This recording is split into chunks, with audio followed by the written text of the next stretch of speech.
episode 14. Second episode of this season. Yes. So we're going to start our first break again with asking AI anything. And we're going to do one question, two different AIs. Yeah. So we'll keep ChatGPT, which is what we used last episode. And I think we're going to do Gemini today. So Gemini is owned by Google. I've never used Gemini. I Me still neither. use like Google. Yeah, I Google mean, to search. but are we changing it up this week? Yes. So this week we're going to ask the same question to both AIs. Yes. And see what they tell us. So you've got Google Gemini on. Correct. And I've got ChatGPT on. Yeah. And the question we're asking is, should social media influencers be paid by being influencers? Controversial. They're not actually getting paid in Australia, I'm pretty sure. There's no content creator fund here. Okay, don't fact check that. I think that's why all the social media people, well, a few of them I've seen have moved to LA. Yes, because the content creator fund is there. Yeah, not here, unfortunately. Or fortunately, who knows? So, Gemini says, yes, social media influencers should be paid for their work. Here's why. Time and effort, skill, value, and economic contribution. Interesting. Economic contribution. Can you elaborate? Yeah, it says here the influencer industry contributes to the economy, creating jobs and generating revenue. That's Creating jobs. Basic. Oh, I guess if you're a social media influencer, you'd hire maybe like a small team, like someone to do an editing. Is there enough in the creative fund to hire a team? Because a lot of it'll just be a influencers small usually, team. yeah, it'd be one person. And then that person will be like freelancing, editing multiple Yeah. people's. So how many jobs are we actually creating? Maximum 2, I reckon. Yeah. So what does ChatGPT says? It says whether social media influencers should be paid for their work depends on how you view the value they bring to businesses, brand, and audiences. Here are a few key points to consider. So they basically act as marketers. They spend, number 2 was content creation. They spend time, effort, and money to create high quality content, which involves planning and production and editing. It's number 3 is audience access. Many influencers have built a large following that companies want access to. So it's kind of like marketing and sponsorship again. Number 4 is ethical considerations. So there's an ethical question regarding the transparency of paid promotions. If influencers are being compensated, they should disclose this to their audience to maintain trust and authenticity. That's true, actually, because undeclared sponsorship can lead to like a lot of different things. It's essentially like false advertising. Yes, pretty much. And number 5 is potential risks. Paying influencers simply for having a following can lead to a cycle where popularity is valued over substance. That's true. Most of the time it's just posting for clout. This is much more in-depth than Gemini. Yeah, definitely. I mean, Gemini had an extra sentence, but it's kind of just like, eh.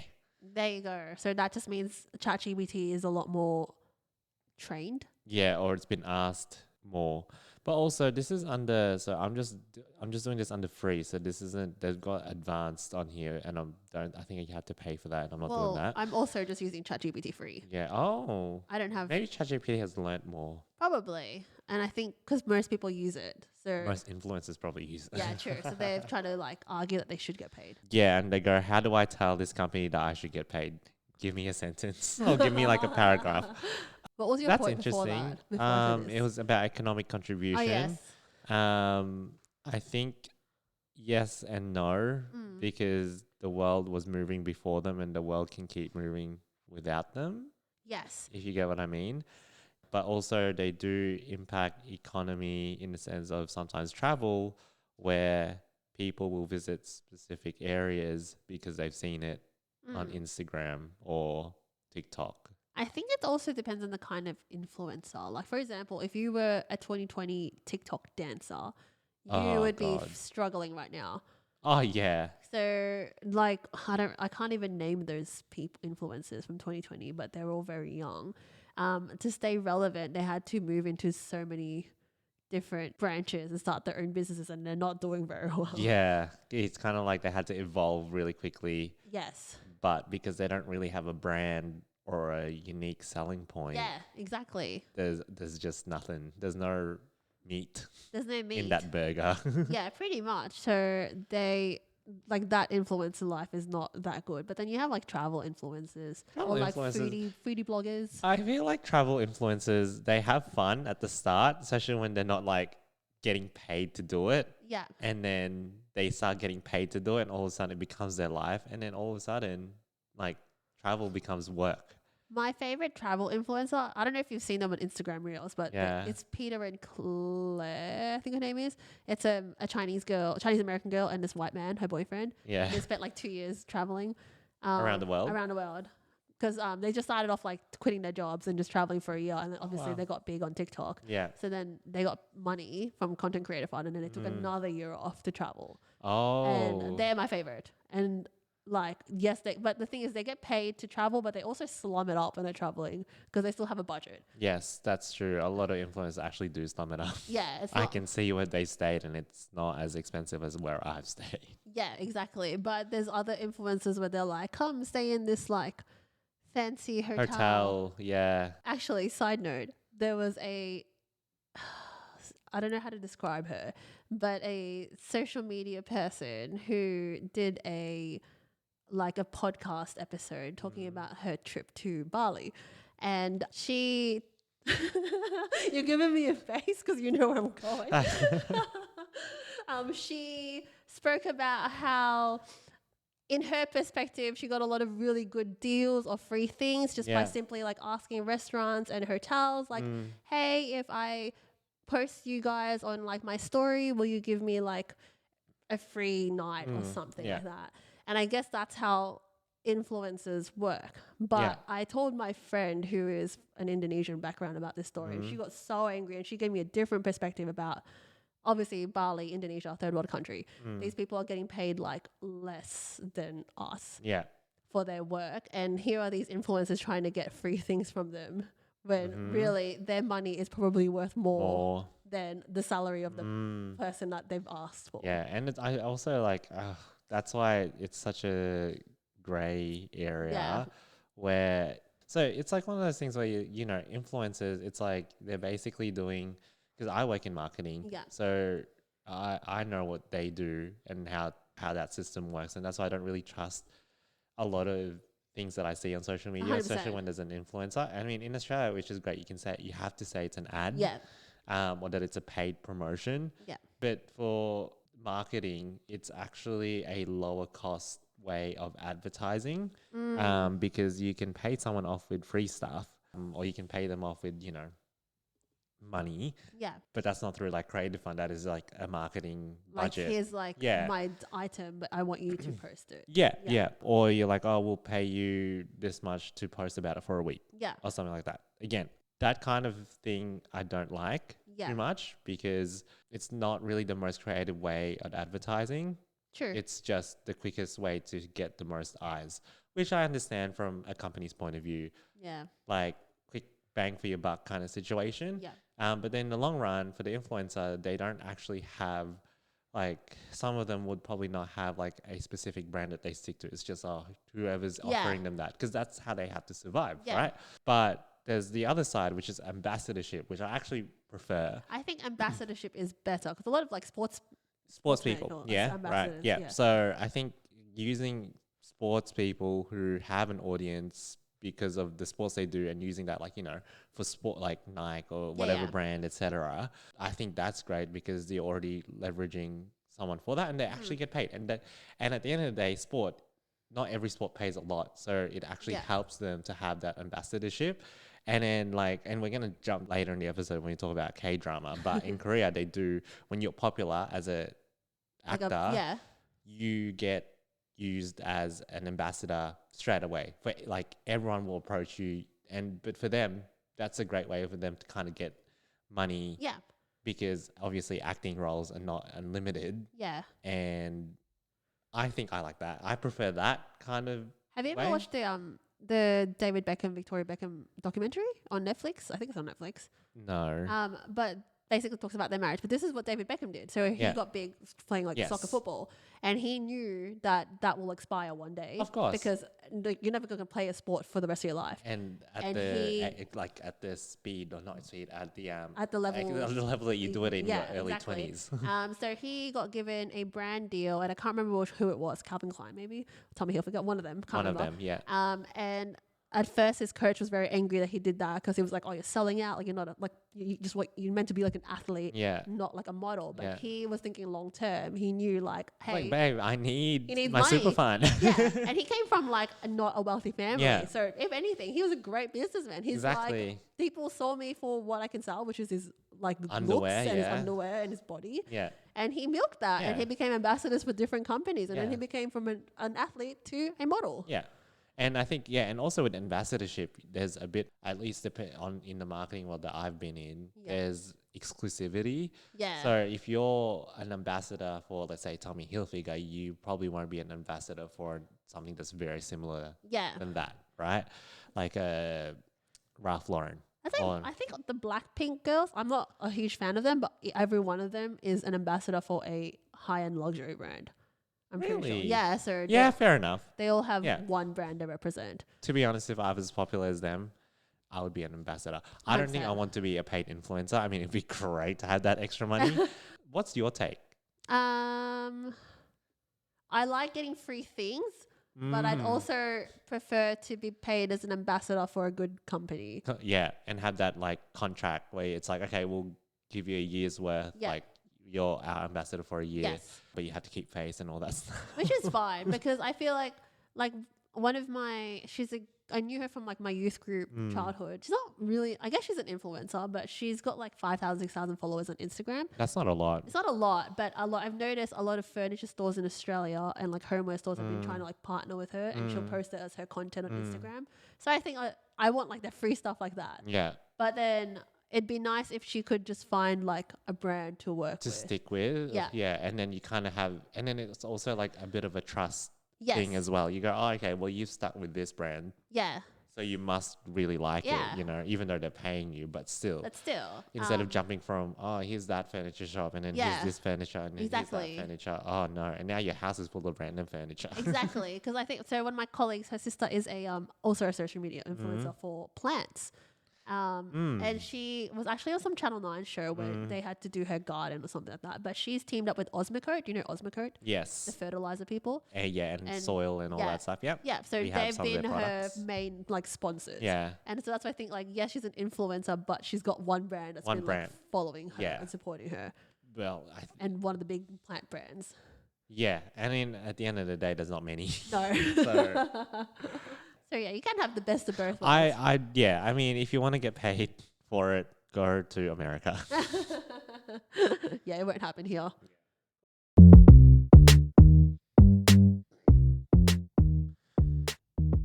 So I bought a house. Yes, your second house. Second house, yes. I did kind of mislead people when I posted that on Instagram. When I said second home. People thought, oh, wow. You have two properties. You have two properties, which, yes, at the time I did in a sense, but technically no, because we sold off first property to get this one, because in this economy, it's just not that easy. No, it's really hard to become a landlord right now. But you were also around that time started looking or dipping your toes in the property market. Yes, blindly. What I wanted to talk about is because this is my second time buying. Yeah. But you're in your first time. Yeah. How do you feel? Do you want to start? It does get easier, but it doesn't. Do you Elaborate. So, like, the budget gets higher. Yeah. But you know what you're looking for. Yeah. A bit more. Yeah.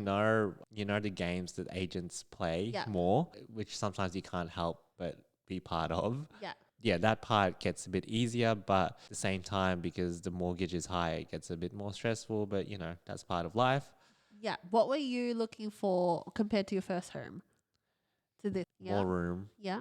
Ideally, its own land, which we got, and closer to the city. Yeah, which is I think, which is a thing. Our parents never seem to be bothered about being so far away. Well, not so far away, but 20 Ks. Yeah, that's true actually, because like even my parents are they're not far from the city, but they're further than where we are right Yeah, now. and they're definitely not where I want to be. No, I actually do not want to go back and live there. Okay, so that's good, and Yeah. you found that. Yes, which is great. Like the home loan stuff wasn't even that stressful, Yeah. like getting that because obviously you have history. So it's actually looking for the right house Yeah. as well, which you're probably experiencing when you were looking at the houses. Yes. But for you, because it's your first house, there's things that you're probably willing to compromise on. Yes. Well, not so much me, but Jacob. Yeah. For us, when we're looking for our second home, there's things that we definitely needed to have. Like what? Like a third bedroom, Yeah. obviously, Yeah. a bigger space Yeah. as well, and something that we don't want to have to create an extension for. Yeah. And that was actually a hard one because Yeah. when we were looking around this area and in like the north, a lot of the houses were requiring an extension Yeah. because it was 3 bedrooms, but it would be like the tiniest 3 bedrooms you've ever seen. That's hard. Do you get what I mean? Yeah. But the land is like 600 square meters, so you have this huge backyard. Because But it was you big need to add- back in the days. Yeah, It was back in nice the- to have a big backyard. Yeah, and then you'd need to extend it and like Yeah. a lot of money. So when we saw this one, when it was already extended, Yeah.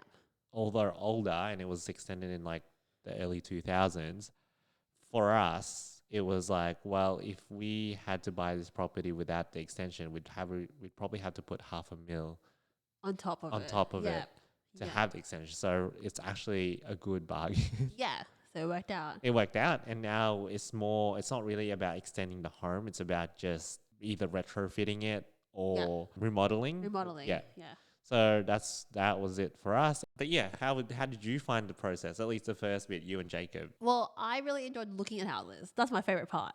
I don't. I love it because I love playing Sims, and I only like playing Sims to make houses. I don't even like playing Sims to play the people. I don't care about that. I just like making houses. Make the houses. But it's hard because I have such a good rental house at the moment. Yeah. My room is so big. My kitchen is so big. I have my own bathroom. Yeah. So I think when we first started looking, I remember telling Jacob I would like a place with 2 bathrooms because again, I don't like sharing. Lol. That again, I've had my own bathroom for my whole life, and Jacob was like, "We can live with 1 bathroom." So I was like, "Fine, we'll compromise." You can live with 1 bathroom. We can, but it gets annoying because if we both needed to take a dump, Oh, yeah. who's sacrificing Someone their stomach? someone just has to have a bucket outside ready to go. That's disgusting. That's not me. Jacob can do that if he wants to. So I compromised and started looking for like 1 bathroom places. I think we were initially just looking for units because it was the first, like just a starter place. Yeah. And we found one that we really liked, which is not far from here where you live, but it was already sold, which was fine. Oh, yeah. And it was renovated and everything was pretty good. So it was fine. And I think from seeing that, Jacob and I kind of figured out, oh, we want this kind of vibe for our house. But then the hard thing was when we went to see the broker. So I actually wasn't going to buy the house. It was Jacob that wanted to buy the house. I was just going to move in and help him pay his loan, Which is fine. the same, but not. But not. Yeah. It's just not under your name, but you're still paying it off. It's like my first house with Vincent. Yeah, exactly. But it'll be my house anyway. Yes. But Jacob spoke to your broker and he was feeling a bit discouraged because in this economy and current like Interest rate market, everything he's saved up for is not enough for a big loan. Yeah. And I think the loan that we could get was sufficient for like a place further out, which we don't want. And compromise. That's one of the compromises we have is he's come from a suburb that's not far from the city on the east side. Yeah. And I've also been living in a suburb that's not far from the city on the west side. But you came from Hoppers, which I is came like... from Hoppers, but I don't want to go back to Hoppers. Yeah, that's fine. And so he and I both wanted to still be in the city, and it's hard to find something around here, even in the west. Yeah. Where the cheaper area as well. area that is nice and within our budget. Yeah. So we had to put that on hold, like buying a house on hold for now. But I'm still shopping every day. I'm still on realestate.com having a browse. Love realestate.com. What else is out there? You mentioned you like looking at houses. Yes. I don't like looking at houses that I want to purchase. I like looking at houses that I cannot afford.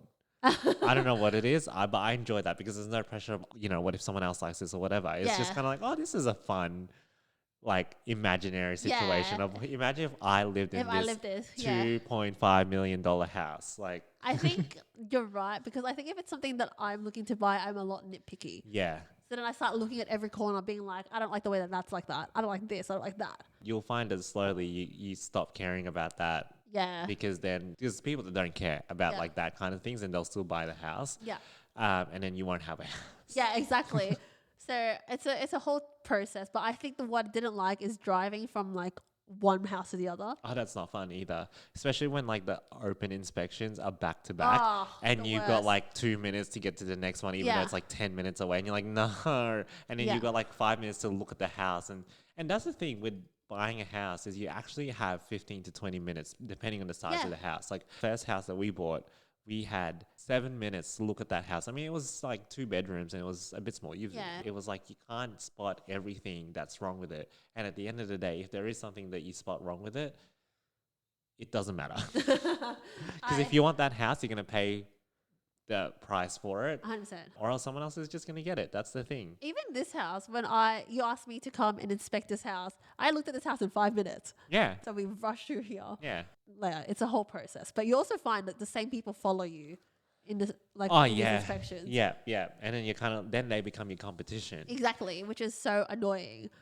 Speaking of competition, your biggest competitors were parents or kids with rich Oh, parents. yeah. So when we were buying it, it was meant to go for an auction. And we've been to a handful of auction by that time. And I don't like auctions. I don't think I would like auctions. It's no. very emotional based sometimes. Yeah. And the ones that we've been to, the price always went up. You can Yeah. hear that noise? Yeah, what That's is that? Rocky's food. Oh. Yeah. Yeah, so like we went to a few auctions already, and the house always went over the reserve, like Yeah. way over the reserve. And you're like, they "Ugh." always do that, which is not good. At the time that we were looking, I hadn't been to an auction where the house got passed in, Yeah.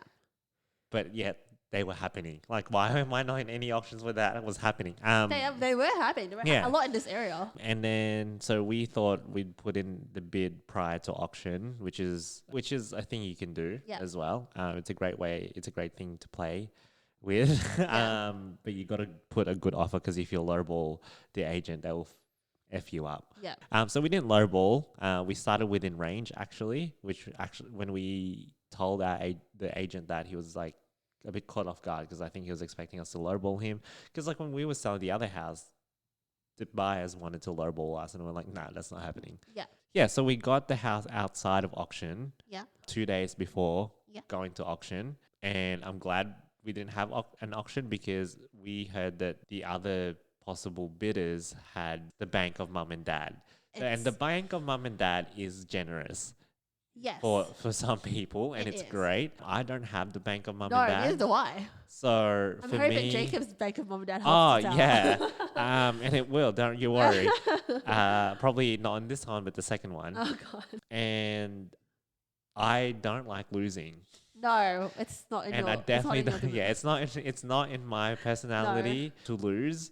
So losing to someone because their parents helped them would have pissed me off. It doesn't seem like a fair competition. No, it doesn't seem like it because I worked my damn ass off Yeah. to save money. Yeah. And no freaking 30-year-old or something with their rich parent is going to outbid me just Yeah. because it got emotional. None of that. And that's the thing, right? With auction, as I was saying, it gets emotional. So if your parents are there and they see that you want this house, and obviously your parents want the best Of for course, their child, of course, they are going to add 5, 10, of course. 15, 20 grand on top of that. And they'll just give you a little nudge because you guys have already spoken Yeah. about it, and you'll see them. You go, oh, they'll whisper and they're like, Yeah. yeah, okay, fine, let's add a 5. And then before you know it, this thing has gone way over reserve, like maybe 100K. And then it's now just like, battling of parents, really. Yeah, pretty much. And even when I was looking at house inspections, the amount of people I saw there with their parents. This is just inspections. Yeah, which I get. I understand. It's fresh set of Like, eyes. yeah, and it's also, nice to have your parents' approval on a place, but don't bring their money into this. Use what you have. And if you don't have enough, then work harder or save harder. I think times are just so tough. Yeah. I mean, I understand it's great to have the bank of mum and dad, but wouldn't it be so much more fulfilling if it was just your cash? Well, it depends on how the person was raised. That's true. I mean, for me, it's definitely fulfilling. My old housemate has definitely told me she has no shame asking her parents to for help. an apartment. Nah, I can't do that. Not that my parents can even cannot afford that. But yeah, it's like, I can't ask them for that. No. They'll look at you and be like, that's a funny joke. They can't afford it either. Yeah. If anything, I want to buy them an apartment. Yeah. They'll ask you first before you ask them. I would love to give them one if I could afford it.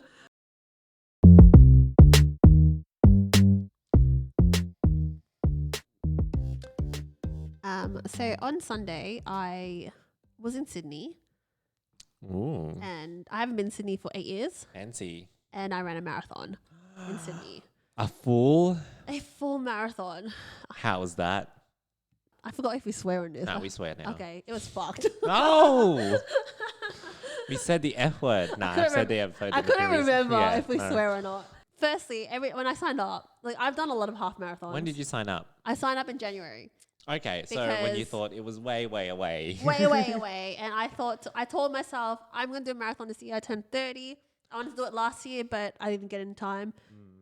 So I initially wanted to do a Melbourne marathon, but it sold out in like 48 hours, which was crazy. Like so many people have decided they want to run now. You paid for this? You paid to run 42 kilometers? Every race you pay for, unless you're sponsored. Yeah, but who pays to like put Clearly, themselves 42,000 people paid God. to go Sydney to run. 42,000? So you ran with 42,000 people?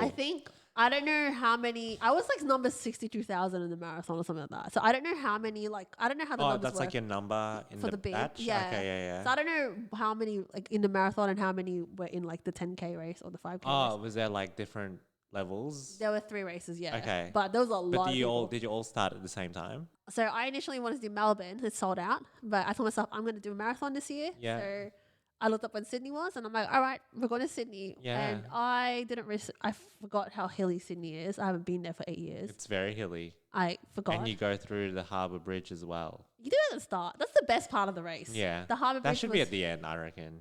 Oh, I think they changed it because if you did that at the end, you will literally die. Because of the going up. Yeah, going up to the north side is too hilly.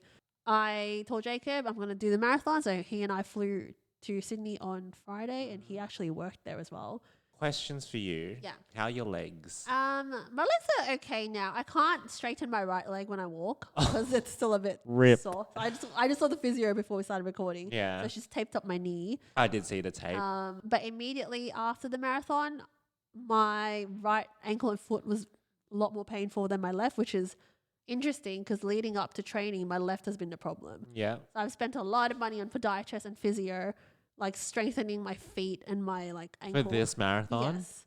My God, this is not a cheap adventure. And I've bought 2 pairs of running shoes in the last 2-3 months. Oh my God. They were like $300 each. Ah. And I got like dry needled every week, which was the best thing. I love dry needling by my physio. Oh my goodness. You're a professional athlete. No, I don't feel like it. The actual race was harder because it was hilly, but also it was wind. So you're trying to run against the wind, and then this wind is also coming from the right side, trying to push you to the left. Yeah, and it's hard to run against the wind as well. It's so hard. Makes everything a little bit harder. I felt really good after the first half. And then the 22, 23 mark, you run up Oxford Street, uphill for like a kilometre, and that's when I died. Did you cry? No. I thought I was going to cry. Yeah, I thought you'd cry too. I think I felt like I wanted to cry at the end of that Oxford Street because I was like, this is absolutely bullshit. Yeah. And I saw Jacob at the end of that, and he gave me a banana, like 23 mark. His banana. No, unfortunately not. Just a banana. Potassium, some nutrients. And I also saw him at 36K because my phone was dying. Yeah. And so he gave me my portable charger. Oh, wow. Wait, why was your phone dying? What were you doing? I had the Nike running app so it was in just the background. it was just like eating playing, up the battery. And then at like, I think 27K, it was like 10%. I got the notification on my watch saying phone battery low. And I was like, man, I'm only at 27K. Oh my God. And then I got really bored by 32K. I was like, really? wow. I think when we went around Centennial Park, I just thought this park is taking forever. Ever. Yeah. Like, I just want to finish this. Yeah. And then, so Jacob told me he was going to be at 36K. So I got up to 35. I'm like, okay, I got to look out for him. Yeah. And I was like, where is this man? Yeah. Like, why can't I find him? And then I actually like ran past him. Oh, you did? And he started like running, like waving at me. Oh, okay. Wow. How did he get around? He took the bus and trains. So he was dedicated. Wow, good for him. He, I would have just met you at the end. I'm like, I'm see you at the start, and then I'm well, see you in 3 hours. but I was like to him, I need support. And I was really hungry at the start, which is why I needed him How to long give did me it an take you to do the full 5.5 hours, which is slow for me. I wanted to do it in 5. Oh, but 30 minutes on top of that is not too bad, especially if you were hungry. I think 30 minutes because also it was so hilly. Yeah. And you going up hills- didn't account for it because you didn't train in Sydney, you trained No, here. no, I Yeah. did hills here, but not enough. I Yeah. wasn't expecting every street I Straight turned to, into yeah, to be like, hilly. "Ooh." They probably do that on purpose as well. They're like, which street should we take these people on the just worst. to fuck with them? Yeah, Oxford Street. Yeah. Because I remember when I looked at the map, they're like, mate, get ready for the Oxford Street incline. And I was like, why? Why? Why? Because you're going to heaven. There was a 90-year-old Japanese man. He was the oldest participant in the 90-year-old? Yeah. To and do his a full full marathon. He did it in 7 hours and 25 minutes or 30 minutes. Stop it. So I was like, wow, I don't want to be like you when I'm 90, but good on you. So how long do they wait? Where's the point where they stop waiting for you? There's people at the back called sweepers. Ah. So they like walk the whole race. Oh, really? So it's Practically. kind of like if you're walking, you'll be with the sweepers. Yeah, So yeah. if you're gonna beat them essentially Yeah. if you're gonna run. Did you guys get drug tested? No. So it doesn't. So you could take like cocaine prior or Probably. a booster. Well, or- I saw this TikTok of this guy running a marathon. He was drinking beer while he ran. That's just for fun. Yeah. Yeah. So like, I don't think they Okay. because the toilets took forever to like move. I was Yeah. at the back of the race pretty much. Oh. And I remember like running, I was like, oh, I'm passing this pacer. Like, I think I passed the 6-hour guy. Yeah. Then I passed the 5-hour 40 guy. Then I got Yeah. to the 5-hour 20 guy. Oh, good. And then suddenly, in the second half, the 5-hour 20 guy passed me. And I was like, Oh no. no. I was trying to stay with the 5-hour 40. So I did. Then I lost them somewhere. So these paces, are they running essentially? At a Depends on the speci- time that they're okay. pacing. So On a like, specific speed? yeah. So if like, Okay. for example, if they were pacing 3 hours, Yeah, they'd be running a they'd be specific running. speed. So they're basically doing the marathon as well? Yes, but Ooh. not competing. They're just pacing for you. Okay, so someone had to come first. Yeah. Where, I don't know who it is. It's where probably did you land? I haven't checked, but not very good. Really? I mean, it couldn't be as bad as a 92-year-old man. No, but he's 90. But would I do a marathon again? Probably not. Not even a half? I would do a half. Yeah. I think, like what I told my physio today, I miss running fast because Was your physio like, why would you do this? Or was your physio like, at the yay, start, business? Both. She was like, at the start, she was man. like, oh, I cannot run. I don't know how you're doing this. Yeah. And then when I saw her today, she was like, yay, you did it. Yeah, of course. And she was like, ka-ching. Yeah, I don't think I'll ever do a full marathon. If I do, it'll be a flat marathon. And I think I just don't have time to train. That's what took up so much of my weekends, especially the second half of the training. When did you start training? Because you signed up in Jan, but I don't think you I started think I training started until when I like came back to the Philippines, so probably April. March, April. Oh, okay. March or April, Yeah. one of them. I remember asking you, and you were like, "I'm not ready for this," and I'm like, "You'll be fine." No, but I don't think I took my training seriously until I did the Run Melbourne half marathon in July. So And you were like, "Oh no." because usually once you do a half marathon in your training program, you're like, Yeah. okay, this is where it gets tougher, Yeah. which is true. But then I have bursitis in my feet, which is like What's that? it's just there's like fluid in your feet that become inflamed, Mm. and so I had trouble with my left foot. Which is why I saw the podiatrist Yeah. and I saw the physio because of like my tendons and stuff. So I remember the physio told me to take like 2 weeks off running. So that kind of like annoyed me, but I had to. You had to, or else you don't run again. Yeah. Ever. Yeah, exactly. Yeah. So it's kind of like, oh, do I sacrifice the 2 weeks or do I sacrifice the life? yeah, exactly. After the half marathon, I had to change my approach to like training. Before I would do like speed runs. What's as speed well. runs? Just like be as fast, like Be as fast. fastest Yeah. kilometer kind of thing. Yeah. What was your fastest kilometer? Do you know? 5 minutes something. That's great. on my I can't Strava. because I'm doing some running at the moment, with Vincent, trying to run 3 times a week. Yeah. And right now, my fastest kilometer is about 7 minutes, which is still That's slow. that's how much I ran the marathon. Okay. And the first half. The second half, And I was I'm not like a fan very of running. slow. Yeah, I hate running. Like, I don't hate it. Like, obviously, I'm doing it, but it's just like it gets boring. I think Yeah. there's a point where it's like probably at 22 minutes, and I'm running, and I'm like, what do I do with my life now? I think that's why I really like speed running, because you can run fast and Yeah. short intervals. So Yeah. it makes your brain think, oh, it's not that bad. Yeah. But that's why I got bored of the marathon too, because I'm like far out. Yeah, it's kind of just like, It's like the same thing over yeah, and over and you're again. like nothing. I mean, like it's not like you're driving around where the view changes really quickly. It's like No. that's your view Exactly. for a while. Exactly. And if you're running slow, that's gonna be your view for a long time. For a long time, which is why I got so bored. Did you make friends? There were so many Filipino people, but I can't avoid my parents' like Christian group. I was lining up for the toilet, and then someone like mentioned They're everywhere. they're everywhere, but they mentioned the Christian group next, like Yeah, in the yeah, line yeah. next to me, and I turned around and I was like, oh my gosh, I don't even know these people, but they're in the same Christian group as my Yeah. parents. Are they Okay. young? No, they're like older, like similar to my parents. What was like the majority of the age group? Do you think it was more younger people, more older people, more people in their 90s? Nah, I think it's 20s to 30s. 30s. 30s? Yeah. That's not bad. But there were so many like older like people that were faster than me. Yeah, but I feel like that would not have been their first marathon. No, as absolutely well. not. Like if you're in your 40s, the Sydney Marathon would probably not be your first marathon. No, probably not. No. Yeah, fair enough. I mean, I could never do it. Like I thought about it. I was like, oh, that sounds like a fun thing to do. And then I was like, no, I But get your bored. weekends are gone. Yeah, If you're trained. but I don't want to spend my weekend running Yeah. and then constantly running. Like I only, cause I do shift work. I have get like, so bored. yeah, you would get bored. But I Yeah. would have like one day off for my weekend, and I'd spend that whole morning just running. So when you're training, because you don't run the full marathon. That's not a thing No. people do. The longest I ran was 31K.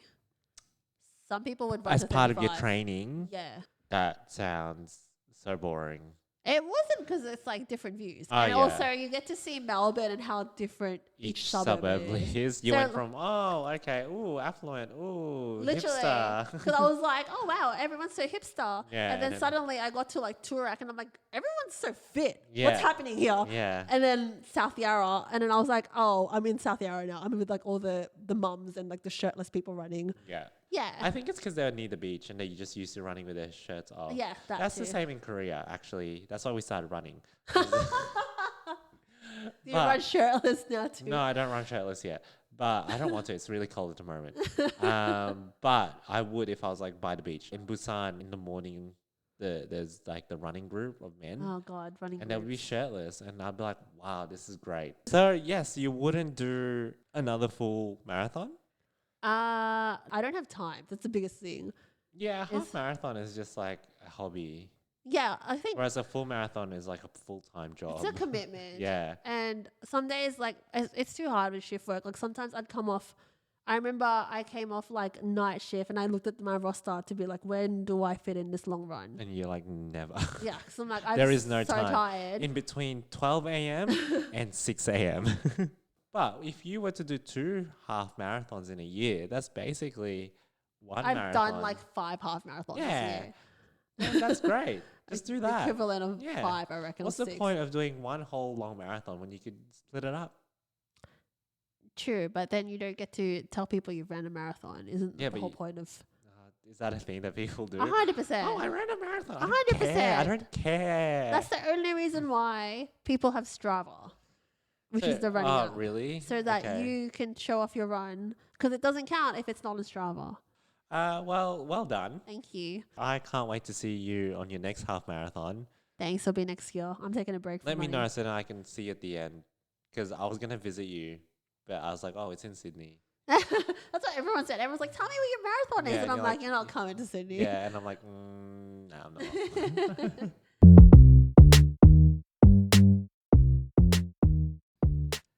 Leading up to going to South Korea, I decided, because, it was a gift for Vincent and myself, but mostly for Vincent because he's turned 30 this year. Yeah. But without telling him, I just started watching Korean drama. Like we just started watching because I was like, oh, I'm interested, and I was Have kind you of never watched Korean drama before this year? no. Really? Yeah, I've never seen any K drama before this year. For a very long time in my life, I was not a fan of reading subtitles. Okay. In my older age of late 20s, I have subtitles on everything anyway. I cannot So live without I don't watch anything without it. So why not give this a go? It's a different language. I'm reading the screen anyway. There's this show on Netflix called The Glory, and I thought I'd start with that because everyone says it's really good. Yeah. And it's K-drama. It's like a revenge drama. So real quick, this girl gets bullied in high school, like severely bullied. Yeah. And I mean like burn marks on her skin, bullied. Yeah. Wild, but apparently is a thing that happens in Korea. Okay. And then they grow up, and then she just comes back for revenge. But it's really good. That's like, it's weird because like you could describe K dramas in one sentence and you would laugh, but then it's like 16 episodes of pure goodness or pure trash at the same time. So that was the first one, but this year alone, I've already watched 13, I think. So I'm going to list them for you. Okay. And this is for our K-drama watchers because I'm sure you know what this is. So started off with The Glory, My Love from the Star, Descendants of the Sun, The Moon Embracing the Sun, Hotel Del Luna, It's Okay Not to Be Okay, Queen of Tears, Crash Landing on You, Death's Game, Extraordinary Attorney Woo, Marry My Husband, Blink, Eat, Love, Kill, and then lastly is Lovely Runner, which I just watched coming back from Korea. And I love that show.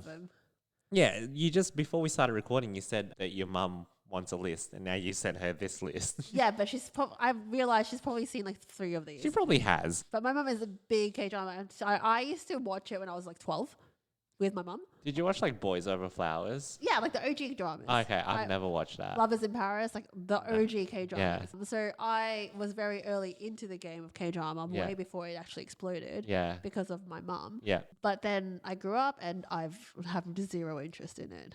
Why is that? It's too PC for me. It's too cheap. It's really too corny. It really is. Still, even when I was watching like the old school OG dramas, I don't know if things have changed now, but like I hate when their couple kisses and they kiss with their eyes open and the camera pans around them.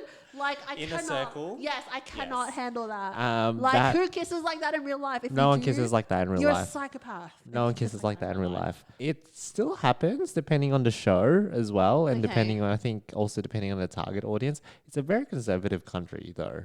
Yeah, I know it is. I think like they blur knives. Yeah, in the shows. It's very conservative, but like there's different levels of K-drama. Like there's, you know, like the Netflix one, like The Glory actually had a sex scene in it.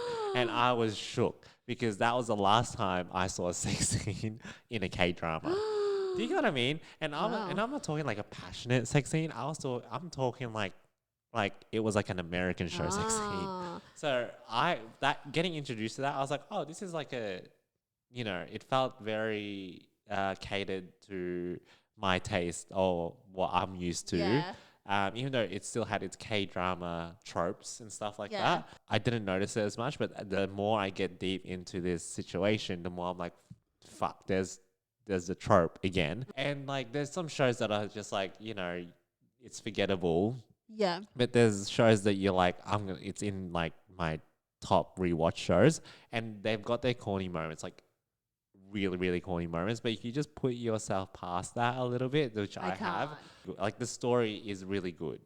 Still can't. Yeah, I understand because it's so corny sometimes. It's like even, I think like the closest I can watch anything Korean, I watched Physical 100 this season, last season is part. That's not a Korean drama. No, it's not a drama, but it's hot. Yeah, but like, and then there was what's the show? There's some dating show that. Oh, I know what it is. It's very PC. It's like when they like touch fingers. Oh it's my like, goodness, oh my god. Jacob and I watched it, and like we literally watch it to get angry because they talk about nothing, and they're just sitting there like, the food is so nice. Oh yeah, the food is so nice. Are you having fun? Yes, I'm having. And then they're in the jacuzzi, and then they're like, oh, he held my finger, and they held like pinkies like this. Oh, Singles Inferno. Yeah, I've heard about that. Like, I think the one person that's angrier than me about it is Jacob when he watches it. That's probably my thing with K-drama. It's like, yeah, I think the storylines would probably be good. I don't mind like some of the movies. Oh, I haven't watched any of the movies yet. But depends on like the genre. Yeah.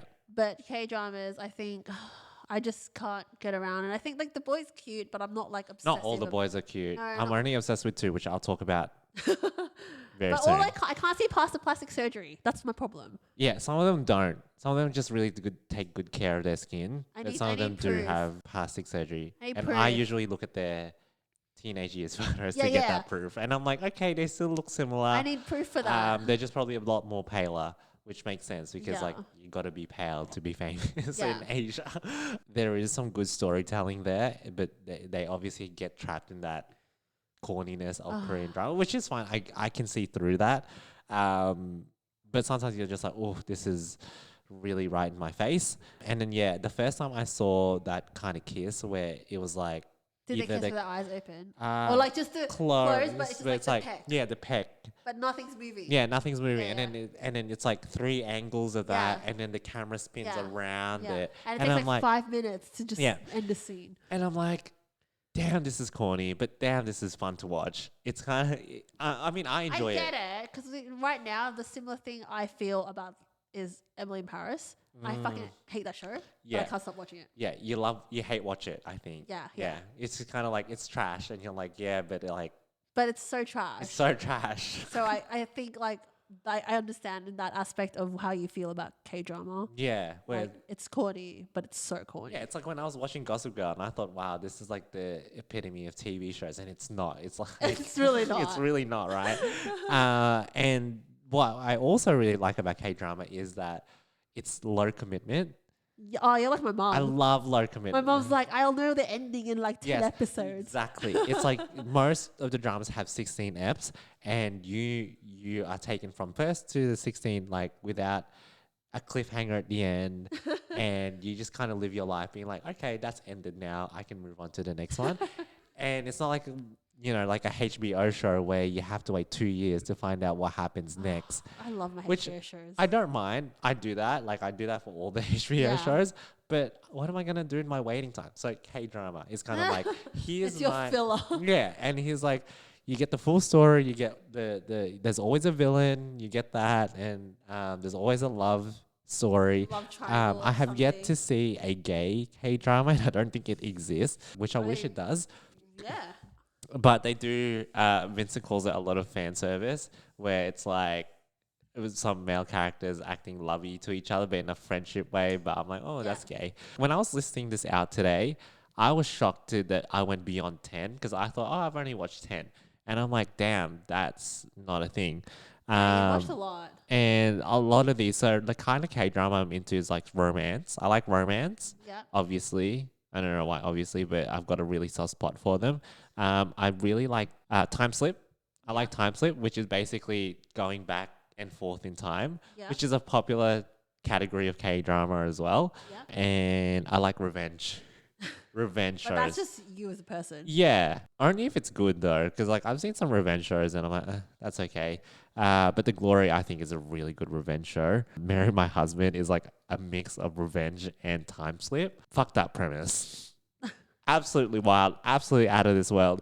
And there's always one thing in common in all these shows is faith. Or they call it umyong. Fate. Like you meet with each other. So it's like, and then there's always like a flashback that they actually have met each other or like walked past each other, and you're like, oh, interesting. And I always like, every time it happens, like me and Viz are like next to each other on the sofa, and I always go like this, like I'm hitting here, and I'm like, look, here it is, there it is. Anyway, 14 of these shows I've watched. The year's still young, so I reckon I could fit. I'm taking a break because I just finished Lovely Runner, and I really love that show. It's so corny, but it's I cried in like the first 5 minutes. Oh, wow. And I was on a plane on the way back.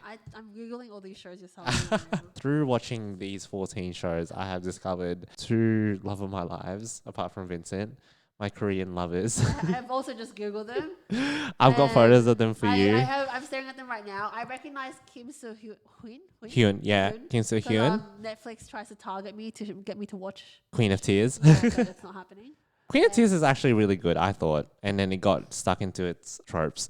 But that's fine. It's still good. Like this man. His not my preference. He's very handsome He and is cute. handsome, conventionally handsome. Yeah, and he's 36. Does this man look like he's 36 to you? Can you show me what he looks like as a teenager? You can just Google I'm it. gonna Google it because Yeah. I need to compare the pair. He looks very similar, just darker. Man's got a nose job, I reckon. Yeah, that's what Vincent said as well, which is a popular thing. And also, oh no, maybe he didn't get double eyelid surgery. I don't think he's got double No, eyelids, he this doesn't have man, double yeah. eyelid. And the other actor, which is Byung Woo Seok, this man, also very pretty. Not my jam. Not your jam, but Korea's not your jam. I can see. I can like. There's some. You're dating a Koreans- white man. There's some Koreans that I'm like, wow, you're actually very cute. But I think it's, you know what it is? It's they look too clean for me. Like a lot of makeup has been put on them. Oh yeah, And I don't. BB yeah, cream. Yeah, BB cream. I don't like, it's not my type of Asian. No, of course Like if not. I'm thinking about my type of Asian, it's like Henry Golding. Like that man's hot. I will lie. Henry Golding is okay. Daniel But Day-Kim. Simu Liu. Daniel Day Kim's Korean. Yeah, I know. That's my kind of Korean. He's a daddy. Yeah, exactly. Henry was Nah, it? Henry Golding's so hot. He's not. He's a halfie, so it doesn't count. He is Asian enough. He's Asian. All right. There's your white fever coming Let in. let me find. I don't even know who my Asian actors are. Simu Liu's good looking. Yeah. He played a Korean in Kim's Convenience, even though he's like Chinese. Oh yes, he did. Yes. I do remember that. Maybe that's my entry into Korean drama. The guy that played The Walking Dead man. Glenn. Yes, he's Korean. He is so good looking. Oh, not my type of Korean then. That's what I mean. Like Interesting. He's I think the Yeah. K-drama Koreans are too pretty boy for me. Yeah, they definitely are. Yeah, which is they kind of look a bit gay. Yeah. Which is why you like Yeah, them. yeah. I mean, it's like these two specifically, and I also have them from Korea. So I've got. Oh my here gosh. In this is a supermarket, and then unbeknownst to me, I bought this pack of ramen Oh, which yum. has Wooseok on it. That's because he's quite popular at the moment because of Lovely Runner. Okay. So yeah, I've got those two, and I'm gonna laminate those and Yeah. put them on my wall like a teenager. Of course. But yes, Are I you do actually understand. gonna laminate them? No. Maybe, who knows? You'll see. I mean, there's a lot of like leading men out there, but these Yeah. two are the ones that stood out because I think, I don't know, they have very similar looks to each other as well. But I thought they were just really sweethearts and very cute. So I will marry them one day. Okay. Maybe And this is your entry to K-pop as well. oh, speaking of, actually, while we're here, every show has its own soundtrack, Interesting. which is wild. Like, you know how here they go, okay, let's use a song from Adele, let's use a song Yeah. from Bruno Mars, whatever. There it is like, okay, there's going to be 2 to 3 songs written specifically and performed by a singer for this show, depending on the budget as well. And I was like, damn, that's dedication. I feel like that can be also in a lot of Asian shows. Shows, yeah. 'Cause I I think think so too. Philippines Philippines doesn't do do that, that. And Philippines have like a few remakes as Yeah. well. But I don't think I can get into Filipino drama because I think it's That's another level. that's for another me. level. I actually watched not the drama, but I watched a comedy show with my ex-boyfriend. Which and, one? No, which House- ex? what do you call him? Stickman. That one. But it was interesting Mm-hmm. because it was just like an introduction to my culture. But again, like I think the dramas are so much more like Latino telenovelas. Yeah, yes, where it's like the slap is like slow Yeah. mode, and you're like, Exactly. And that's another thing I can't get into. yeah. It's just too exaggerated. It's like that or like Bollywood films. It's just very exaggerated things and I just can't get into that. No, that's fair, but Um, it's fun to kind of see the different ways culture, Yeah. like Asian or whatever, kind of treat their shows or them entertainment Yes. media. Because I have seen some Bollywood drama or Bollywood shows that just like you're like, damn, this is like this goes all Have out. you seen the one where the girl got slapped and she like I don't know what happened. I've seen she it got on like turning. YouTube, Yeah. and then it was just She like, was like all over the world. oh, Yeah. yeah. And I'm like, damn, that's too far fetched for me. Yeah. But like, there's also like J drama. Oh, and I used to watch J dramas too. oh yeah, how did you There find was that? one I actually kind of like J-dramas. There was one show that made me very like cry a lot when I was younger. I think it's like 1 liter of tears or something like that. Oh wow. It was like basically a girl that got very sick while she was in high school, and That's gonna get me. Yeah, I was crying so much Yeah. during that show. But I like J-dramas. I think There's a search of C dramas, Chinese dramas. my mum's already all over it. Oh yeah, of course she is. She's actually I feel like their budget is also really high. I've Really seen very some of them, high. and I'm like, oh, who has this budget for a show? My mum is more into C-dramas than K-dramas now. Yeah, fair enough. I feel like K drama is like your gateway to a Yes. C drama, Yeah. and then you go, oh, C drama. I feel like chat to me in 2 years, and I'll get there. But there's just so much like K drama content out there that I'm like, never yeah, gonna I'm never catch gonna up. run out. And like every channel in there, and like all their cable channels have one, and Netflix gets them produced as well. Yeah. Like The Glory, where it's like specifically for Netflix. Yeah. Has it. So like it's never ending, and it's great because again it's low commitment, and I love it. And hopefully you get into it I again will one not day. get into it one day. You will. Nah. You will I because don't you're even have like time to watch shows right now. once you're like given birth or something, It's won't and you're be like I need something K-dramas. that's like It'll be like brain dead. Emily in Paris, but in a different country, where I would love her like colleagues, but hate her, and I'll just be like, I hate this bitch. That's how I feel when I watch Emily in Paris. I would like what kind of because I want to suggest one for you to watch, which you might not, but is there one like a type of K drama that you're No. into? Nah. Well, you've watched them before. I watched it with my mom, but like we watched a lot of. It was like, but you're right. Like I think it's because you're like what you said. When you see the trope happening over and over again, it's too repetitive for me. It's too repetitive. Yeah, it can be very repetitive. Yeah. Can you give The Glory a go? Give it a go. I'll give it watch one the first episode, and with then Jacob, see.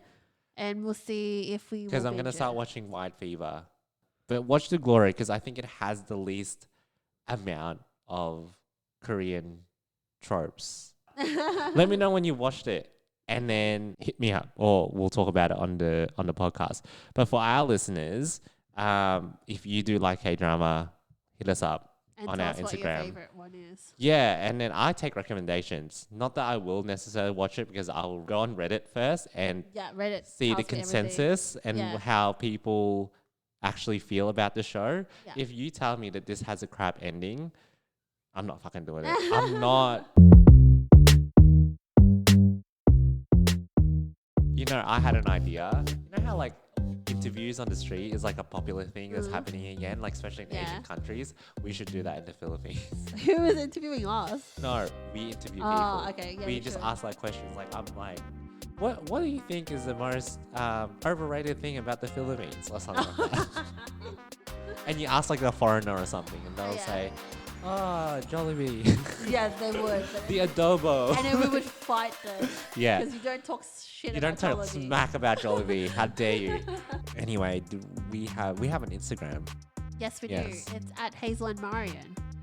Even though we said it last week, yes, it's at Hazel and Marion. We have a TikTok. I think it's also, also at Hazel Hazel and and Marion. Marion. Yeah, we keep it simple. Yes. I think if you don't know how to spell my name, it's Marion. I think that's where people get stuck. Well, if you found this podcast, it'll also be. Oh, that's on the true. podcast. You could just copy that, copy Yeah. and paste that. Other than that, we'll see you guys next week. Woohoo! Love you. Love you. Bye. Bye.